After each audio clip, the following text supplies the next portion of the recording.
এসো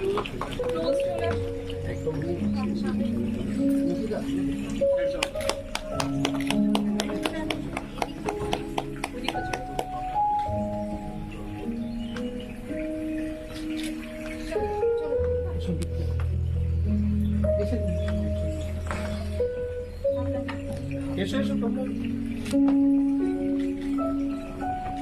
সামনে এগিয়ে না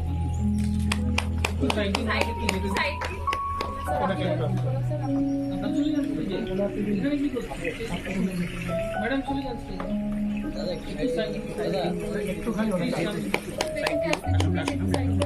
ওই সাইড দিয়ে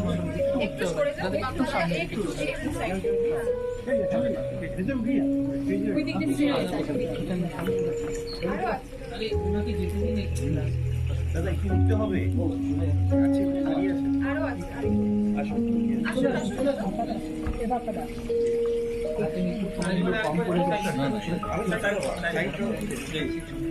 একসাথে একটা ফটো সবাই একসাথে একটু ফটো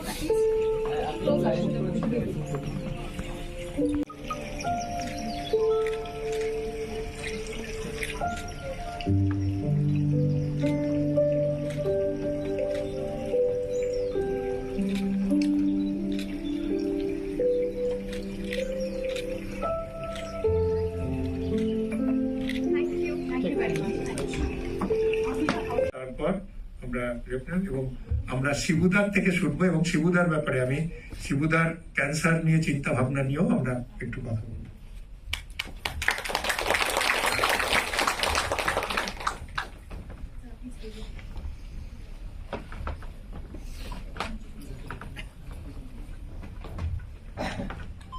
আমি একদম বেশি টাইম নেব না, কারণ আজকে আমাদের কথা বলার দিন নয়, আজকে কথা বলার দিন আপনাদের। যেমন সৌরভদা বললেন, সবাইকে অনেক অনেক ধন্যবাদ জানাই আজকে আসার জন্য। শিবুদা, আপনাকেও for taking such precious time from your schedule, because your presence, আপনার এখানে উপস্থিতিটা ওদের জন্য যে কতটা ইম্পর্টেন্ট সেটা ওনারা they may not be able to express it fully, but from everybody a big thanks to you. আর কিছু কথা নয়, আমরা আরম্ভ করব আমাদের ইনগ্রেশন সেরেমনি দিয়ে। Request sir to please this on stage. Dr. Kinshuk Chatterjee, Dr. Shinjini, Dr. Orgo Mukherjee, sir, please. প্রেমের গল্প প্রসেনজিৎ ঋতুপর্ণা 2017 সালে গিয়ে করলাম পোস্ত, যেটা একটা পরিবারের গল্প বলে, সেটাও বিপুল সাফল্য পেল। 2018 সালে আমরা করেছিলাম হামি, যেটা বাচ্চাদের নিয়ে গল্প, সেটা প্রচন্ড মানুষরা ভালোবাসলো, তো বক্স অফিস তোলপাড় করে দিল। 2019 সালে যখন আমি কণ্ঠ করতে যাচ্ছি, বিশ্বাস করুন আমার এক্সিবিটার থেকে আরম্ভ করে আমার সঙ্গে যারা কাজ করেন তারা সবাই ব্যাক আউট করে গেল। তারা বললো যে না না, ক্যান্সার নিয়ে গল্প হলে তো লোকে দেখতে আসবে না। এইটা হচ্ছে মাইন্ডসেট। তো আমাদের কাছে মনে হয়েছিল পরিচালক হিসেবে যদি আমরা এই গল্প না বলতে পারি, এই যদি এটা না নিয়ে আসতে পারি, তাহলে এর থেকে বড় ব্যর্থতা, মানে পরিচালক হিসেবে আমার মনে হয় কোথাও আমাদের একটা কুড়ে কুড়ে খাবে। তো আমরা যখন গল্পটা তৈরি করি, তো তার মধ্যে মূল মানুষ ছিলেন সৌরভদা, যেখানে আমার সব ধরনের ইনফরমেশন দিয়েছিলেন, এবং আপনাদের মতো অনেক মানুষ আমরা পেয়েছিলাম যারা আমাদের সাহায্য করেছিলেন। তাদের সঙ্গে যখন কথা বলেছিলাম তখন মনে হয়েছিল কি সাংঘাতিক লাইফ স্পিড। মানে একজন মানুষ কিন্তু মিট করেছিলাম, তার কথা আমাদের সিনেমায় রয়েছে, যার কোলন ক্যান্সার হয়েছিল, যার লাং ক্যান্সার হয়েছিল, যার ল্যারিঞ্জেক্টমিও হয়েছিল। উনি যখন কথা বলছেন, তার প্রথম শব্দটা ছিল, যেটা আমার সিনেমাতেও ছিল, আমি বলছিলাম সব থেকে বেশি মিস করেন কোনটা। তা উনি বলেছিলেন যে রাস্তায় যখন জ্যাম হয়, যখন ট্রাফিকে আটকে দিই, যখন ভুল গাড়ি চালায় কেউ, তখন তাকে গালাগাল দিতে পারি না, সেইটাই আমি সব থেকে বেশি মিস করি। তো এই যে একটা যে মানে জীবনের সঙ্গে রসিকতা করাটাও কিন্তু এই মজাটাও কিন্তু রয়েছে, মানে জীবনটা ছেড়ে যাওয়ার নয়, এটাও একটা বড় জায়গা ছিল। আমরা সিনেমাটা বানাবার পর আর একটা সমস্যা ছিল, যে আমার মনে আছে, সেটা সৌরভদাও জানে, যে একটা ফেটার্নিটি, যারা মেডিকেল ফেটার্নিটির কাছেও একটা বড় জায়গা ছিল, নিশ্চয়ই এটা খুব দুঃখের হবে অধিকাংশ ক্ষেত্রে। তো আমরা যখন প্রথম ডকুমেন্টারির মতো হবে, তো আমরা যখন এই সিনেমাটা যখন আমরা টাটা মেমোরিয়াল হসপিটালের কাছে যখন বলেছিলাম, তখন প্রথম থেকে আমরা সাড়া পাইনি। পরবর্তীকালে আমরা যখন দাদার উদ্যোগে আমরা যখন বম্বেতে একটা স্পেশাল স্ক্রিনিং করি, তো ডক্টর পঙ্কজ চতুর্বেদী স্যার তখন এই সিনেমাটা দেখে বেরিয়ে আসেন এবং বেরিয়ে এসে বলেন, আমি ভাবতে পারিনি যে এই সিনেমাটার ভেতরে একটা আশার কথা বলা যেতে পারে। দেখুন, এই সবই সম্ভব আপনাদের জীবন দিকে, আপনারাই বলেছেন, আপনাদেরই কথা রয়েছে, সেটা রয়েছে কণ্ঠ। এরপরে আমরা কণ্ঠ ক্লাব তৈরি করেছিলাম। আর আমি আমার জায়গা থেকে বলতে পারি কণ্ঠ আমাকে কি কি জিনিস দিয়েছে, বা এই ক্যান্সার বলুন বা এই মুখের ক্যান্সারের যে কথা হচ্ছে, নাম্বার ওয়ান, আমি আমার শুটিং এ কখনো সিগারেট বিড়ি খেতে দিই না, কোন রকম তামাক খেতে দিই না। আমার ইউনিটের থেকেই এটা শুরু হয়ে গেছে যে লোকে জানে শিবুদা সিগারেট খাওয়া পছন্দ করেন না, শিবুদা কোন রকম পান গুটখা কোনো কিছু পছন্দ করেন না, তাই আমার সামনে কেউ খায়ও না। এবং লোকে আমাকে বলে, আজকাল এরকম ভাবে বলে যে শিবু এখন ঘরে এসছে, তার মধ্যে কিছু খাওয়া যাবে না, তাহলে তো সিগারেট খাওয়া যাবে না। আমি ঘরে কেউ সিগারেট খেলে আমি তাকে বাইরে বার করে দিই। দেখুন, আমার মনে হয় বিপ্লব না, অনেক বড় করে না করে বিপ্লব এই ঘরের ছোট্ট জায়গায় করি আগে। ওইটুকু যদি করতে পারি, আমরা ছোট্ট ভাবে যদি করতে পারি, তাহলে আমরা অনেক বড় কিছু করতে পারবো। তাই আমার মনে হয় যদি পরিবর্তন করে, যদি আমরা ছোট কিছু পরিবর্তন করি, আমরা এইটুকু পরিবর্তন করি যে আমার চারপাশে যে সিগারেট খাচ্ছে, যে তামাক খাচ্ছে, ওইটুকু পরিবর্তন করি যে আমি পছন্দ করি না, তাহলে তাকে বাইরে গিয়ে খেতে হবে, তাহলে সে প্যাসিভ স্মোকিংটা বন্ধ হবে। এইটুকু আমার শুটিং অন্তত আমি এটা করতে পারি। আর দেখুন কি হয়, আপনি যখন একটা লোককে বাইরে গিয়ে খেতে বলবেন, আপনাকে লুকিয়ে এসে খাচ্ছে, আমাকে চোরের মতো খাবে, তখন তারও খুব লজ্জা হবে, কিছুদিন বাদে সে ছেড়ে দেবে। এত লজ্জা হয় যে ওখানে গিয়ে যখন খায়। আর আমি এর ভেতরে একটা জিনিস বলছি, আমি এর ভেতরে একটা পাপও করেছিলাম, কিন্তু পাপটা করার পরে বুঝলাম যে কি ভয়ঙ্কর। আমি সিগারেট খেতাম কিন্তু কলেজে, তারপরে সেটা ছেড়ে দিলাম। ছেড়ে দেওয়ার পর তো এই যে খুব প্রতিবাদী ব্যাপার, আমি কেউ সিগারেট খাবে না, সবকিছু হলো টলো। সিনেমা করতে গেলাম বহুরূপী, সেখানে গিয়ে চরিত্রে সিগারেট আছে, সিগারেট খেয়ে নিলাম প্রচন্ড। মানে আমি বলছি, আমার এমন সমস্যা হচ্ছে যে আমি বলেছি না, আমি ছবিতে মারাত্মক সিগারেট খাচ্ছি, ফাটিয়ে দিচ্ছি আর কি। তা আমি বললাম যে এত বড় সমস্যা, কত বড় সর্বনেশের জিনিস ভাবুন। এই সিগারেট খাওয়ার পরে যেটা হলো যে আমি দেখতে পেলাম যে আমার ইচ্ছে তৈরি হয়ে গেল খাবার। আমার ভয় লাগতে শুরু করলো, আমার প্রত্যেকদিন মনে হচ্ছে আমি খাচ্ছি, আমার আজকে কি হয়ে যাবে বোধহয়, আজকে আমার ক্যান্সার হয়ে যাবে, মানে এরকম একটা ব্যাপার হয়ে গেছে। তো যাই হোক, আমি সিনেমা হয়ে গেছে, আবার ছেড়ে দিয়েছি, আবার সব হয়ে গেছে। কিন্তু এই কিন্তু খুব ভয়ঙ্কর জিনিস। তাই যারা যারা এর মধ্যে দিয়ে গেছেন তারা যাবেন না, আর একদমই যাবেন না। যারা রয়েছেন তাদেরকে অনুরোধ করব, কোনোভাবেই তামাক যেন জীবনে না আসে। সেটাই আমাদের রসগোল্লা সিনেমায়, যেটা দিয়ে আমি শেষ করব, রসগোল্লা সিনেমা, সেই সিনেমাতে আমরা একটা জায়গায় লিখেছিলাম যে বহুরূপীও বলে, যে বহুরূপী সিনেমাতেও আমরা বলেছিলাম যে বহুরূপী নিরীহ প্রাণী, সে মানুষের ক্ষতি করে না, আর তামাক মানুষের ক্ষতি করে। তাই তামাক এবং সিগারেট একদম বাদ। ভালো থাকবেন আপনারা, অনেক অনেক লড়াই করেছেন জীবনে, আপনাদের কথাই আমাদের শুনতে হবে। Thank you. কন্ট্রোল ব্যাপারে বলি, control was the only movie tata Memorial hospital Mumbai, central government institute, তারা তাদের লোগো ইউজ করতে দিয়েছিল for promotion of this movie. দেখে ওদের ডিরেক্টরের এত ভালো লেগেছিল। तुम क्यों गुटखा खाते थे? तो सर जब वहाँ से बात किए तो हम बोले ना ऑपरेशन बोले कर देंगे, किंतु प्लास्टिक सर्जरी हम नहीं करेंगे, क्योंकि वो पहले ही पूछ लिया तुम क्या करते हो। तो हम बोले ना, जब बाहर निकले तो हम बोले सर ये प्लास्टिक म्यूजिक है तो हम लोग म्यूजिक के बिना क्यों है यहाँ पे? একটু হাততালি হয়ে যাক সবাই। আসে স্পেশালি এই যে রিকনস্ট্রাকশন ব্যাপারটা, এই যে মানে নর্মাল লাইফে ফিরে যাওয়ার জন্য একটা ভালো প্লাস্টিক সার্জারি না হলে কিন্তু ম্যাক্সিমাম আমাদের রোগীদের অ্যাডভান্স ক্যান্সার থাকে, তো প্লাস্টিক সার্জারি দরকার পড়ে যাতে করে আবার নিজের নর্মাল লাইফটা স্টার্ট করতে পারি আমরা। তো Sinjini, if you would kindly elaborate on that, যে তোমার প্লাস্টিক সার্জারি তো অনেক টাইপ অফ আছে, কসমেটিক সার্জারি আছে, আজকাল হেয়ার ট্রান্সপ্লান্ট এসব আছে, এরকম একটা জটিল জিনিস যেটা 8 থেকে 10 ঘন্টা লাগে, সবকিছু ছেড়ে, বাড়ি ফ্যামিলি ছেড়ে তুমি এটা করে, what is your inspiring motive যে তুমি এটা দিনের পর দিন এটা করছো, তুমি এবং সৌম্য দুজনে এটা নিয়ে and many plastic surgeons like you. What inspires you? Good afternoon, আমি ডক্টর সিঞ্জিনী দাস। আমার কলিগ ডক্টর সৌম্যকান্তি বাগ এখানে বসে আছেন। আমরা দুজনে মিলে এখানে রিকনস্ট্রাকশন করি ডক্টর সৌরভ দত্ত সমস্যা জানেন ডক্টর হর্ষধর। তো this is actually very difficult question. আমার যখন আমার জেনারেল সার্জারি শেষ হয় তখন actually I was in a dilemma যে এবারে কি করা উচিত এমসিএইচ এর জন্য। তো আমার একটা পোস্টিং হয়েছিল যেখানে আমি আউট অফ আমি মানে sorry for my bad Bangla actually, মানে out of Kolkata posting. Majority patients জানেন যে আমার বাংলা খুব খারাপ। আউট অফ কলকাতা পোস্টিং হয়েছিল গ্রামের দিকে, যেখানে as a general surgeon I use to do all sort of work, baby trauma, মানে পেটের অপারেশন সবকিছুই। কিন্তু সেখানে গিয়ে দেখলাম যে বেশিরভাগ ডাক্তার বলি বা বেশিরভাগ পেশেন্টস যারা আছেন ওনাদের ক্যান্সার মানে ক্যান্সারের ব্যাপারে বেসিক কি ট্রিটমেন্ট করা উচিত বা ম্যানেজমেন্টটা ঠিকঠাক হচ্ছে না। সেখানে আমার মনে হলো যে সব ডাক্তারেরই একটা বেসিক অঙ্কোলজির নলেজ থাকা উচিত, যাতে অন্য ডাক্তার হোক বা অন্য পেশেন্টসদের ঠিকভাবে গাইড করা যায়। তাই জন্যই শুরুতে আমি একটা অঙ্কোলজি ট্রেনিং নিয়েছি, সার্জিক্যাল অঙ্কোলজি। তারপরে আমি প্লাস্টিক অ্যান্ড রিকনস্ট্রাকশন ফিল্ডে মানে এমসিএইচ করি, যাতে আমি কি ক্যান্সার পেশেন্টসের রিকনস্ট্রাকশনটা as a full time profession choose করতে পারি।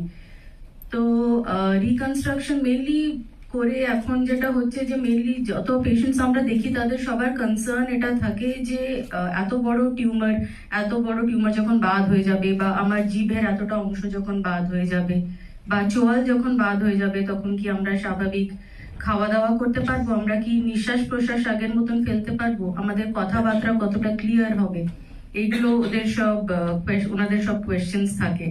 তো মেইনলি ক্যান্সার দেখুন, ওরাল ক্যান্সারে মুখের মধ্যে আমাদের ভেরিয়াস অর্গানস থাকে, ভেরিয়াস পার্টস থাকে ইম্পর্টেন্ট। একটা হচ্ছে জ, যেটা আমাদের চোয়াল।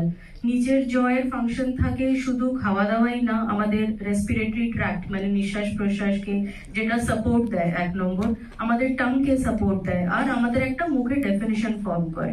তাই জন্য ক্যান্সারে যখন চোয়াল লস হয়ে যায় বা চোয়ালের কিছুটা অংশ বাদ চলে যায়, সেই ক্ষেত্রে ওটা যদি রিকনস্ট্রাক্ট না করা হয় তাহলে নিয়ার নর্মাল লাইফ কি লোকজন নর্মাল নিঃশ্বাস প্রশ্বাস বা কথাবার্তাও বলতে পারবেন না। যার জন্য যখন চোয়ালের অপারেশন হয় তখন এখন এটা নর্মাল যে পায়ের একটা হাড় নিয়ে আমরা চোয়ালটা আবার রিকনস্ট্রাক্ট করি। এটা একটা ট্রান্সপ্লান্টের মতন অপারেশন, যেটা আপনারা এতক্ষণ ধরে শুনলেন যে 8 ঘন্টা 10 ঘন্টা সময় লাগে। ওটা এই জন্য কারণ চোয়ালটা তৈরি করার পরে আমাদের একটা ব্লাড সার্কুলেশন এস্টাবলিশ করতে লাগে। তো তাতে চোয়ালটাই তৈরি হয় না, নর্মাল লাইফেও লোকজন ফেরত যেতে পারেন খাওয়া দাওয়া করা, পরবর্তীকালে দাঁত লাগানো রেডিয়েশনের পরে। মানুষকে যখন তার পরিবারের কথা বলতে পারবেন, তার পরিবারের মানুষ একে অপরের সঙ্গে আদান প্রদান করবেন। কেউ হয়তো সেদিনকে বিকেলবেলা হয়তো আমি দ্বিধায় বলতে পারি যে আমাদের চলচ্চিত্র ইন্ডাস্ট্রির বিভিন্ন শিল্পীরা নিশ্চয়ই সেখানে এগিয়ে আসবেন। আমি তাদের হয়েই বলছি, তারা হয়তো কোনো একটা বিকেল হয়তো তাদের সঙ্গে এই সমস্ত পেশেন্টদের সঙ্গে বা এই সমস্ত মানুষদের সঙ্গে হয়তো তারা হয়তো একটা বিকেল কাটাবে, একটা সন্ধ্যেবেলা কাটাবে। সেইটা কিন্তু অনেক মানে এই সমস্ত মানুষদের কাছে মনে রাখার মতো। মানে আমাদের কাছে যেটা পাওনা সেটা হচ্ছে জীবন যুদ্ধে জয়ী হওয়া এই সমস্ত মানুষরা, তারা বলবেন তাদের হক, সেটা কিন্তু আমাদেরকে আমি চাইব এই কণ্ঠক্লাব তার কাজ ইমিডিয়েটলি চালু হবে। অন্তত উইন্ডোজ প্রোডাকশন আমাদের তরফ থেকে এবং আমার তরফ থেকে, নন্দিয়াদির তরফ থেকে ইমিডিয়েটলি কাজ চালু হবে। Thank you.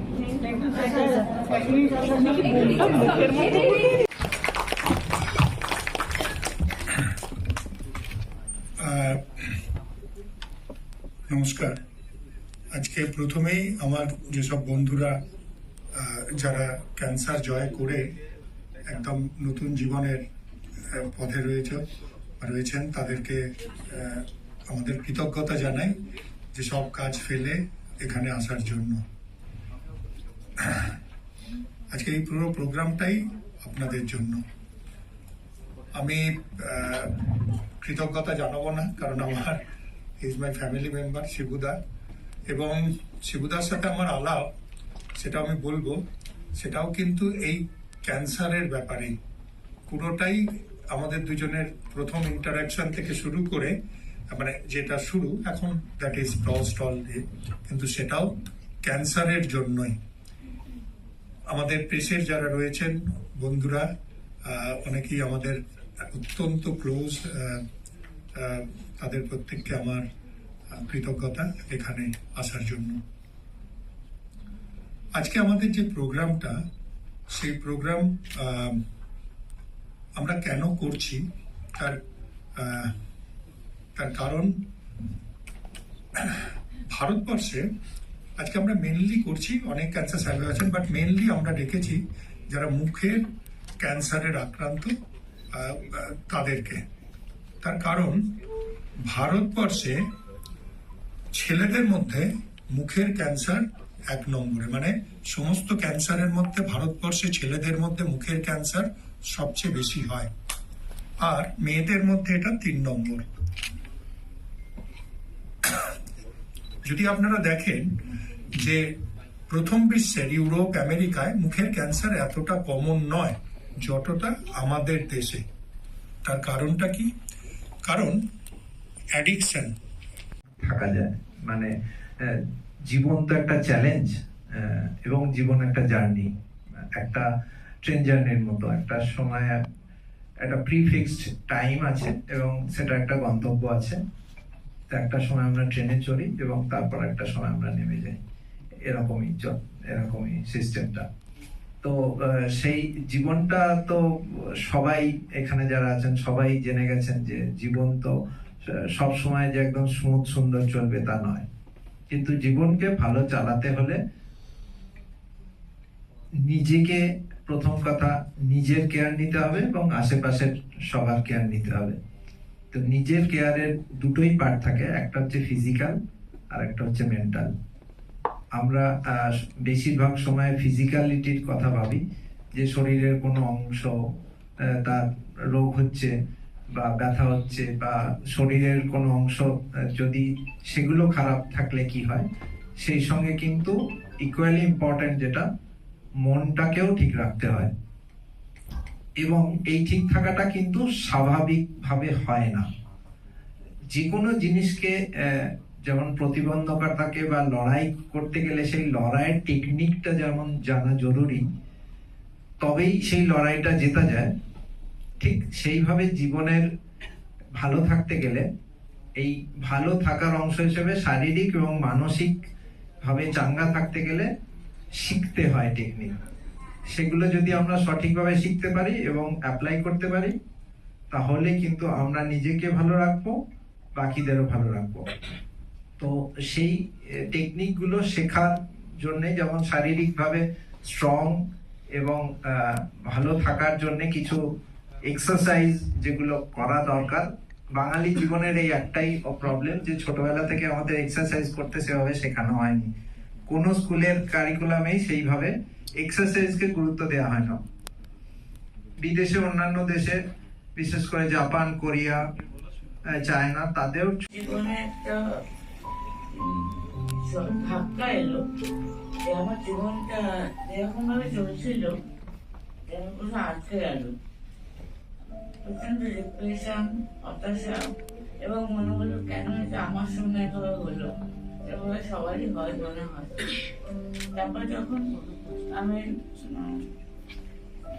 সৌরভ স্যার, প্রথম সৌরভ স্যারকে দেখিয়েছিলাম, তারপরে হর্ষ স্যার, বিদ্যুৎ স্যার, তার পরবর্তীতে সিনিয়র ম্যাম সৌম্য স্যার, এবং তারপরে শায়ন স্যার। মানে আমার জীবনে বোধ হয় জীবনকে ভগবান হিসেবে আমি আগে পেয়েছি। এটা আমার মানে সবচেয়ে বড় আশীর্বাদ। তো আমার আগের বক্তা যিনি বলে গেলেন যে এনাদের দেখে আমার মনে হয়েছে আমি ঠিক হয়ে যাব, একদম একদম ঠিক সেইভাবে আমারও মনে হয়েছিল যে হ্যাঁ, এনাদের হাতে পড়লে আমার চিন্তার কিছু নেই, আমি ঠিক হয়ে যাবো। বাকি সময়ের যে যন্ত্রণা বা পোস্ট অপারেটিভ যে সমস্যাগুলো, সেগুলো সবাই ফেস করেছে। এই রোগের ক্ষেত্রে বিশেষ করে একটু অন্যরকম হয়। শারীরিক যন্ত্রণার সঙ্গে সঙ্গে মানসিক একটা খুব সমস্যা, ডিপ্রেশন, এগুলোর মধ্যে দিয়ে যেতে হয় প্রত্যেক পেশেন্টকে কম বেশি। তখন ফ্যামিলির সাপোর্ট এবং ডাক্তারদের কাছ থেকে যে পরিমাণ মানে আমার কোনো সাইকোথেরাপি লাগেনি বিকজ অফ মাই ডক্টর। মানে এত বিরক্ত করেছে, এত প্রশ্ন করেছি, বিশেষত সিন্ধি ম্যামকে বলবার কথা না, প্রত্যেকে ধৈর্য ধরে আমার সব প্রশ্নের উত্তর দিয়েছেন, সময় দিয়েছেন। এবং এই আমি যে মানে একটা ফ্যামিলির মধ্যে আছি, আমার কোনো বাইরে ডাক্তার দেখাচ্ছে না, কোনো অন্যরকম কিছু আমার মনে হয়, মনে হয় যে এদের কাছে সবকিছু বলা যায়। ওনারা সেই সাহস এবং আজকে আমার যে অবস্থা দেখছেন সেই অবস্থা আমি ছিলাম। तो हम बोले ना जे प्लास्टिक सर्जरी तो फिर खाएंगे कैसे जब जीभ कट जाएगा तो बोला नहीं नहीं यहाँ नहीं होता है। तो हम बोले फिर हम बोले ना उन लोगों के दोस्त को चारों को बोले ना हम यहाँ ऑपरेशन नहीं कराएंगे।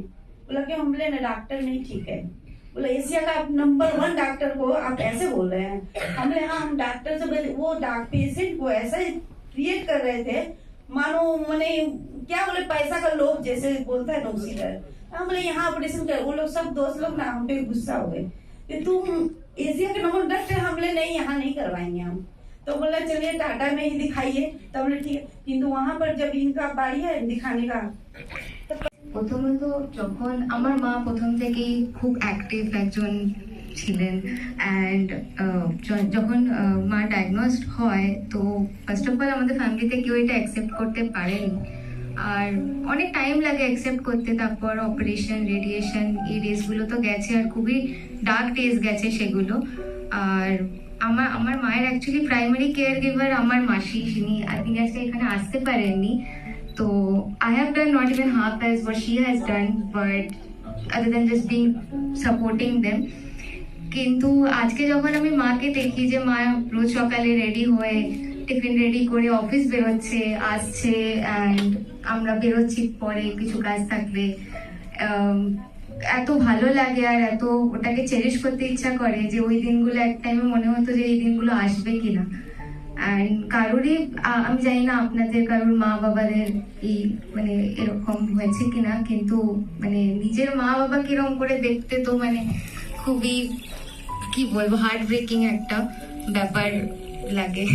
বাট আজকের দিনে খুবই ভালো লাগছে। আর হর sir, Sourav sir, Sinjini ma'am, Shayan sir আমাদের তো মানে রোজই প্রায় দেখা হতে থাকে, 3 months 2 months অন্তর অন্তর,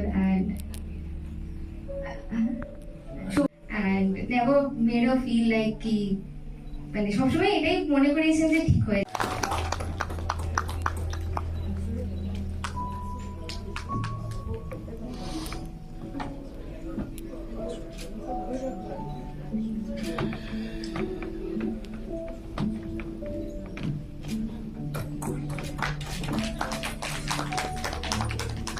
था, कोई 15 दिन में या 3 हफ्ता में।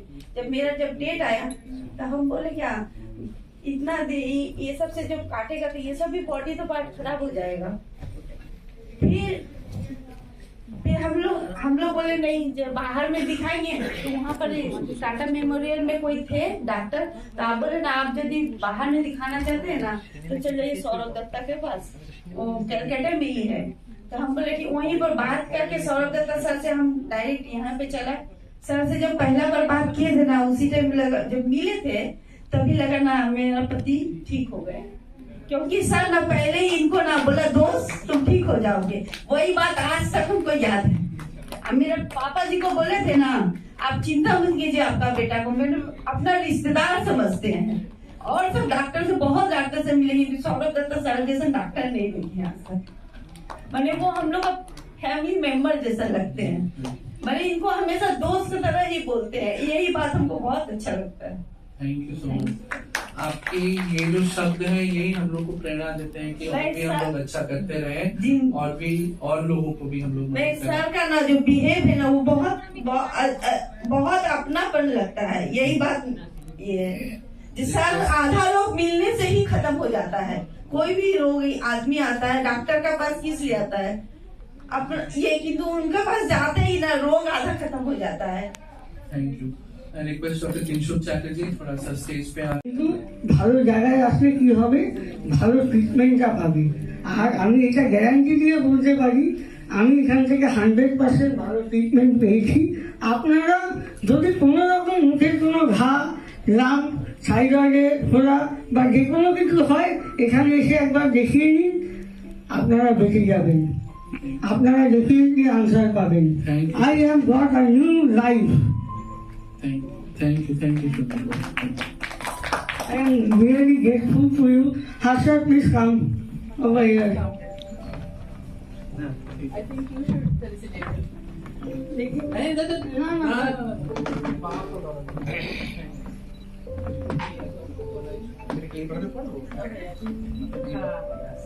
আপনারা স্যার ভগবানের থেকে কোনো অংশে কম না।